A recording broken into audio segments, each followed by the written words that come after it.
चोरवा खिचलत मोरया चरवा हो के जगाईना। चोरवा खिचलत मोरया चरवा हो के जगाईना। सास घर में सूतल ससुर दुश्मनवा हो के जगाईना। चोरवा खिचलत मोरया चरवा हो के जगाईना।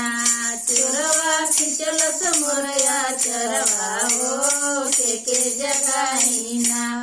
चोरवा खिचलत मोरया चरवा हो के जगाईना। जेठनी घर में सूतल जेठनी घर में सूतल दुश्मनवा हो के जगाईना। चोरवा खिचलत मोरया चरवा हो के जगाईना। चोरवा खिचलत मोरया चरवा हो के जगाईना। देवरान घर में सूतल देवर दुश्मनवा हो के जगाईना। चोरवा खिचल मोरया चरवा हो के जगाईना। चोरवा खिचलत मोरया चरवा हो के जगाईना। ननद घर में सूतल नंदोई दुश्मनवा हो के जगाईना।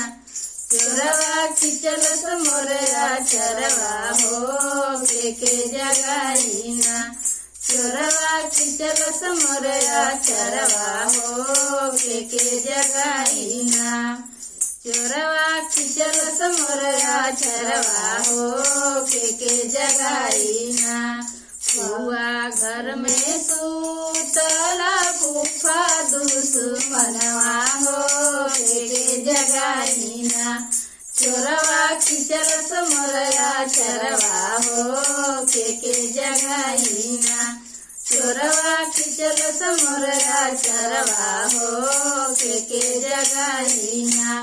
चोरवा खिचलत मोरया चरवा हो के जगाईना। मौसी घर में सूतल मौसा दुश्मनवा हो के जगाईना। चोरवा खिचलत मोरया चरवा हो के जगाईना। चोरवा खिचलत मोरया चरवा हो के जगाईना।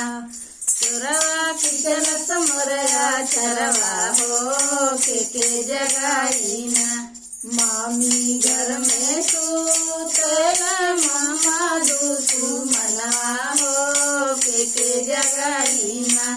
चोरवा खिचलत मोरया चरवा हो के जगाईना। चोरवा खिचलत मोरया चरवा हो के जगाईना।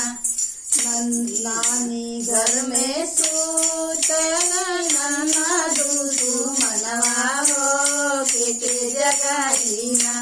चोरवा खिचलत मोरया चरवा हो के जगाईना।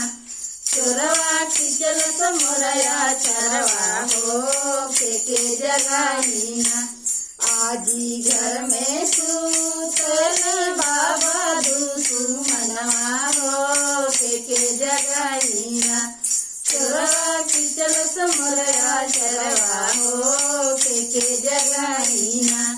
चोरवा खिचलत मोरया चरवा हो के जगाईना। चोरवा खिचलत मोरया चरवा हो के जगाईना।